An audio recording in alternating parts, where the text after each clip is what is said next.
Olá pessoal do oitavo ano, tudo bem com vocês? Vamos iniciar aí mais um capítulo, o capítulo 11 agora de História, não é? E o conteúdo vai ser esse, Primeiro Reinado, não é? Ou seja, vai ser uma continuação aí do capítulo 10, né? Que nós vimos, que foi a proclamação da independência, né? Ou seja, onde Dom Pedro vai declarar independente de Portugal, vai separar definitivamente, né, as questões políticas, econômicas, né? Ou seja, não vai mais subordinar a Portugal, não é? Bom, então vamos ver agora nesse capítulo como que vai ser comandado, né, gerenciado a questão política no Brasil, né, feita por Dom Pedro. Ou seja, como que Dom Pedro ele vai organizar, né, a política e conduzir, né, os rumos do Brasil.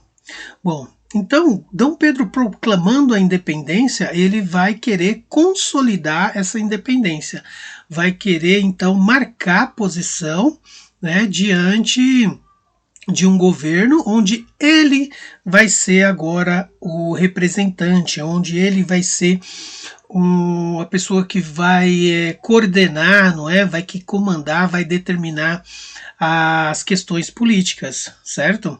Bom, então isso acontecendo, Dom Pedro ele vai enfrentar problemas, não é? Porque não houve uma por parte, né, da sociedade, por parte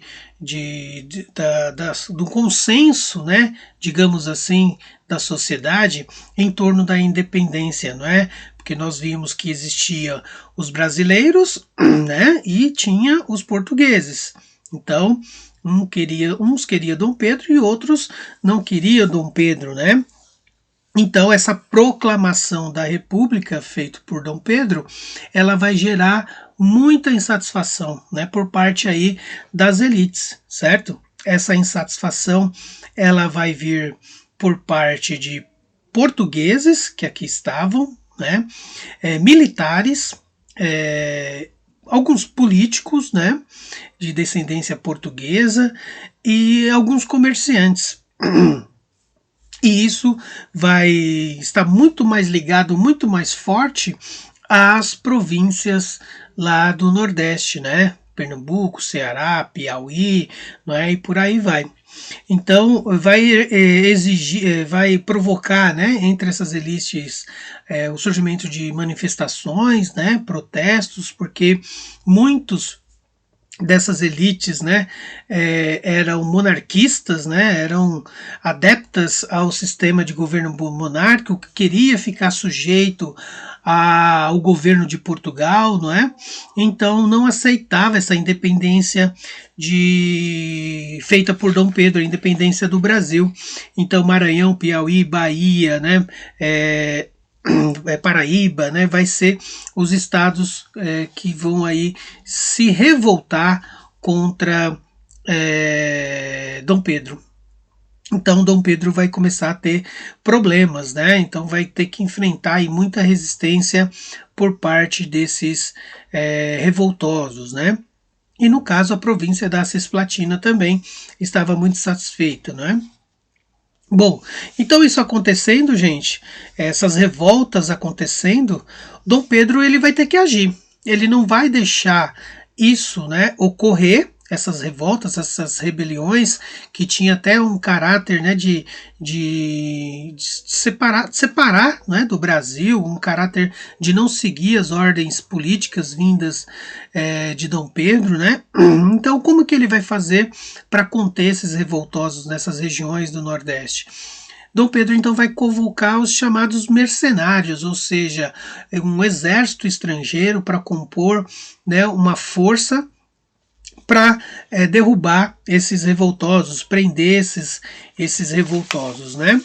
Então isso vai iniciar aí em 1822, 21, né?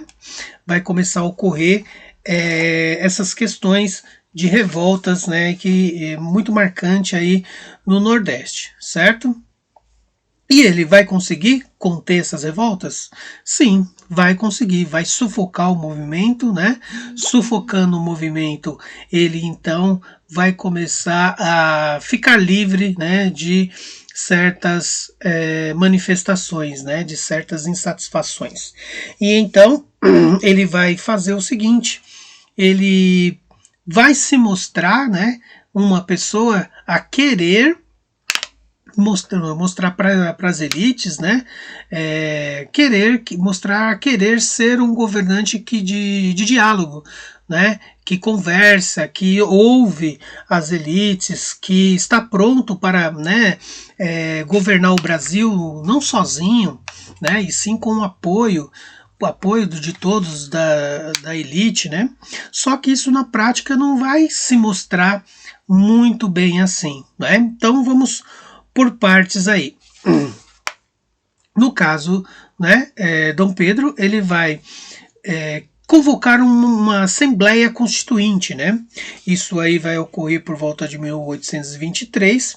Essa Assembleia Constituinte ela vai ser muito ligada a dois grupos, né?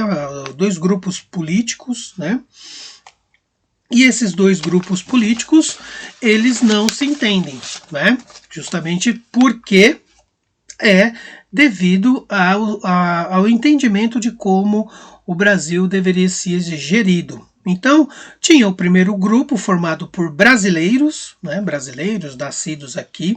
Esses brasileiros, né, apoiavam a independência, estava junto com Dom Pedro e eram pessoas ligadas ao latifundiário, né, eram grandes proprietários de terras, eram grandes proprietários de escravos, né, uma elite escravocrata, eram pessoas que lutavam pela autonomia, né, e a economia política nas suas regiões, né, nos seus estados, né, era um povo ali ligado mais à elite de São Paulo e Rio de Janeiro, né, e então desejavam também mudanças, né, por exemplo, a liberdade de expressão, a liberdade para poder criticar, né, o governo, algo que não podia, né, então esse era um grupo. Estava com Dom Pedro somente pela independência, não é? E sim fazer com que Dom Pedro atenda aos seus interesses. O outro grupo, o grupo 2, era os portugueses, né? Os portugueses, né? No caso aí, eles totalmente, né, nascidos de Portugal e vindo para cá, e tinham um pensamento muito ligado à monarquia, né, de muito apoio à monarquia, um pensamento de centralizar o poder na figura, né, do imperador. Tinha uma ideia também de reaproximar Portugal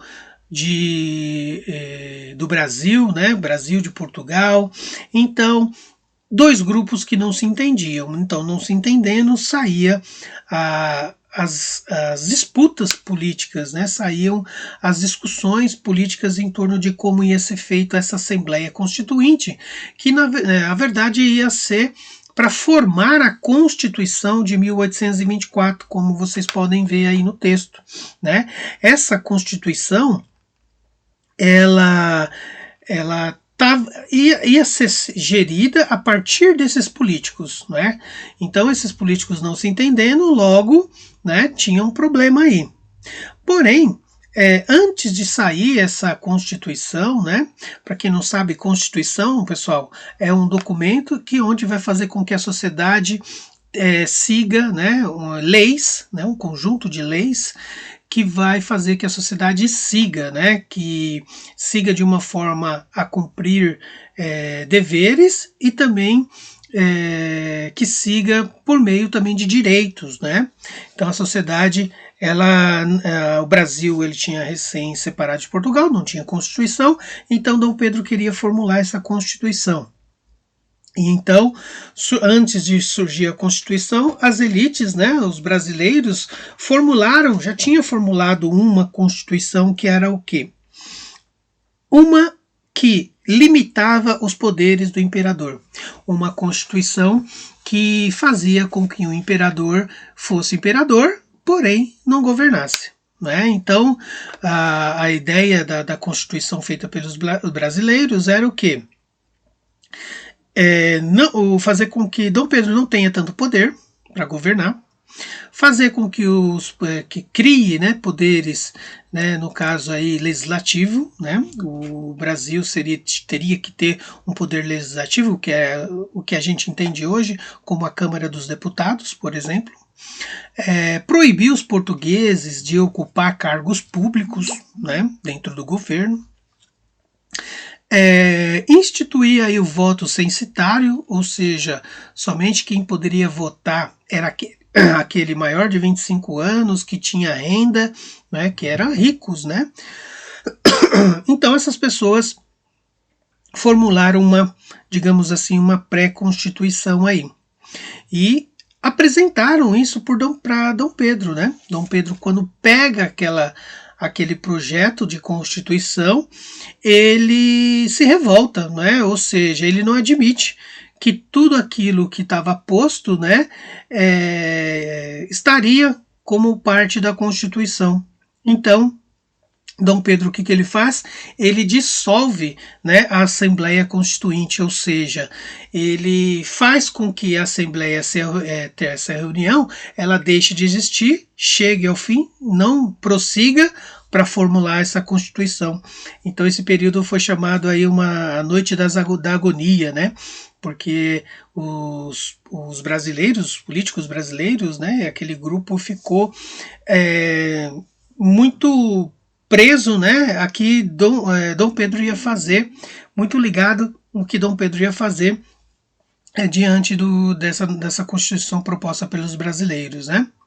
Bom, e aí, pessoal, ele dissolvendo a Assembleia Constituinte, o que Dom Pedro vai fazer?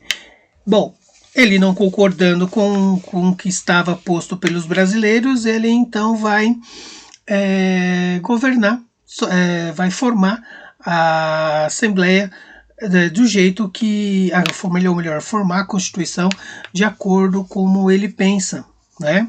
Então, Dom Pedro, ele convoca a nova Assembleia, né, para fazer uma Constituição que irá passar pela sua coordenação e supervisão. Então, Dom Pedro ele vai falar, olha, vamos formar uma Assembleia Constituinte para formar a Constituição, só que eu vou fiscalizar. Eu quero ver o que vocês estão elaborando de lei para constar nessa Constituição. Então, isso vai ser feito, né? Ele vai fazer uma Constituição de acordo com, claro, com os seus interesses. Então, ele vai, o que ele vai impor, né? Dom Pedro, ele vai impor uma série de tópicos ali, né, de leis, de medidas para constar na Constituição, né? Então, por exemplo, como vocês podem ver aqui, ele vai fazer com que a monarquia prevaleça como governo e o poder seja adquirido aquele imperador, aquele governante, aquele monarca de forma hereditária. Então, por exemplo, o Brasil ia ser gerido pela uma monarquia chamada monarquia constitucional, né, que era o imperador, junto com os constituintes, né, com os deputados, mas esses deputados tinham que estar alinhado com o imperador, né, com os ideais, com a ideologia do imperador. Então, Dom Pedro morrendo, quem viria assumir era seu filho, né? Então o governo ia ser gerido assim. Outro detalhe, iria existir 4 poderes no Brasil. Executivo, onde é aquele que executa as leis, né, que no caso que é Dom Pedro. O legislativo, que no caso são os deputados, né, no caso aí que passa a existir, que são membros da elite, o que fazem as leis. O judiciário, que também, né, parte composto aí do governo, um grupo, um corpo de juízes, né, mas que tinha que seguir de acordo com os princípios do rei, do imperador, de Dom Pedro, né, ou seja, pautado no iluminismo, né, e no caso o quarto poder, o moderador, né, poder moderador que era o exclusivo do imperador, ou seja, poder moderador é o que dava equilíbrio no poder. Então, se os deputados fizessem uma lei, o Dom Pedro tinha o direito de proibir, de vetar, né, de não seguir adiante.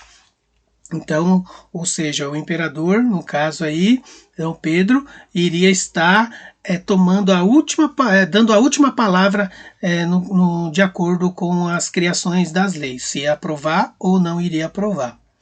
O voto censitário, né, só poderia votar eleitores homens, né, maiores de 25 anos, com renda mínima de 100 mil réis, né, comprovados.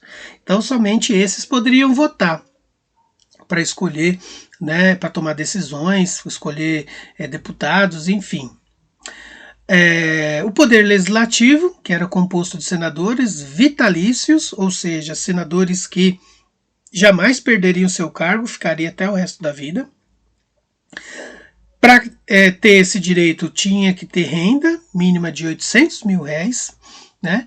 Um corpo de deputados cuja renda era exigida de 400 mil réis por ano. Um conselho de Estado, né, uma comissão escolhida e nomeada pelo próprio imperador para auxiliá-lo, né, um corpo ali burocrático, administrativo, para poder auxiliar o imperador. Bom, gente, então essas medidas, né, essas normas, leis aqui impostas na Constituição, imposta por Dom Pedro, ele vai fazer o quê? Então ele vai outorgar, né, a Constituição. O que é outorgar? É quando ele impõe uma coisa a ser seguida, a ser cumprida, uma lei, né? Ou seja, uma Constituição que tem que ser seguida. E, contrapartida, o povo não teve vez, não teve chance de elaborar essa Constituição. Então, o povo é excluído, né, da formação dessa Constituição. Se o povo tivesse incluído para a formação da Constituição, iria ser uma Constituição que iria ser promulgada e não outorgada. Outorgada é quando é imposta pelo governante, no caso Dom Pedro, né? Bom, então, isso ocorrendo, surge aí o poder moderador, certo? Então, o poder moderador, no caso, era Dom Pedro que iria vetar ou autorizar determinadas medidas feitas pelos constituintes, né? Então, pessoal, dentro desse contexto, né, duas classes políticas, né, duas classes sociais ficaram prejudicadas, né? Então, quais foram? Primeiro, a população, né? Por que a população? Porque a população não tinha voz na sociedade, não tinha direitos, né, de participação política, então não tendo direitos de participação política, muito que se foi feito prejudicou a população, né, porque nenhum direito foi visto, né, para poder atender as necessidades da população, que a maioria era escrava, né, a maioria não tinham boas condições de vida, né, boas condições de trabalho, né. Então, isso foi muito prejudicado essa classe. A outra, a própria elite, né? Ou seja, só ficou, né, o suprassumo ali da elite brasileira. Aqueles que tinham muita renda, aqueles que tinham uma renda mediana ficaram excluídos também da vida política, da participação política, né? Então, resumindo aí, né, Dom Pedro ele limitou o poder para essas duas classes que eu falei, e então ele ficou, né, tomando conta, gerenciando ali, né, o poder, o executivo, o legislativo e o judiciário. Ele sempre fiscalizando para ver o que eles estavam fazendo, para ele poder interferir ou deixar correr solto, claro, de acordo com seus interesses, né? Bom, então, pessoal, por causa, né, dessa atitude de Dom Pedro, ele vai se mostrar totalmente autoritário, né, totalmente um governante que não vai ouvir, né, a maioria da sociedade. E não ouvindo a maioria da sociedade, né, esse autoritarismo feito por ele vai arrumar muitas muitos inimigos, digamos assim, né, entre as elites, entre a sociedade, né, muitas pessoas, principalmente no Nordeste, né, onde já não tinham uma atenção com aquela elite, com aquele povo desde muito tempo, né? Desde a época de Dom João VI, né? Onde o Nordeste não tinha voz, né? Na política, não tinha participação política, nas questões de benefício de projeto político-econômico para o desenvolvimento da região, né? Então, esse povo do nordestino, então, eles vão fazer inúmeras rebeliões que vai resultar aí em muitos desencadeamentos aí de insatisfações, né? Que vai demonstrar que o povo não está contente com Dom Pedro. Né? E esse vai ser um dos motivos da abdicação de Dom Pedro, que a gente vai ver num outro momento, num outro capítulo. Né? Então, no caso aí, pessoal, vai surgir, né, por meio desse governo autoritário de Dom Pedro, vai surgir as chamadas a revolta, né, do Equador, a Confederação do Equador, ou seja, onde membros da elite nordestina vão se unir em torno de protestos, manifestações para reivindicar direitos de participação política, não é?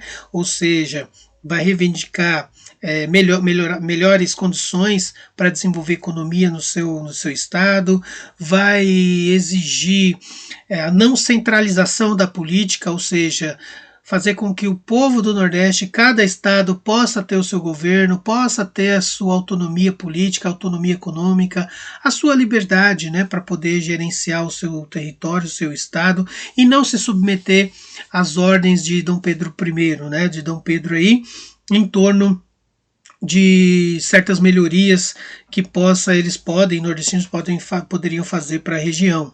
Então era um povo muito, né, revoltado com a vinda da corte portuguesa, desde Dom João e passando por Dom Pedro. Né? Então eles passaram por muitos problemas, é uma região que nunca foi vista, né, nem por Dom João VI e nem por Dom Pedro. Né? E isso acontecendo, os nordestinos se sentiam abandonados, né?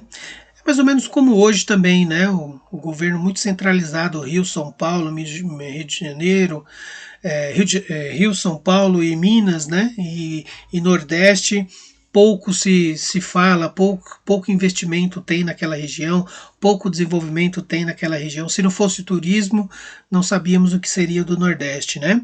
Então, isso ocorrendo demonstra, né, para a gente que os governos, tanto nos dias de hoje, tanto daquela época, né, do século XIX, início do século XIX até hoje, século XX, né, falta uma devida atenção com o povo do Nordeste, né? Bom, gente, então, surgindo essa insatisfação, surge a Confederação do Equador, onde os nordestinos vão se unir, né? Isso aí vai se dar aí por volta de 1824, né, 1825, por aí.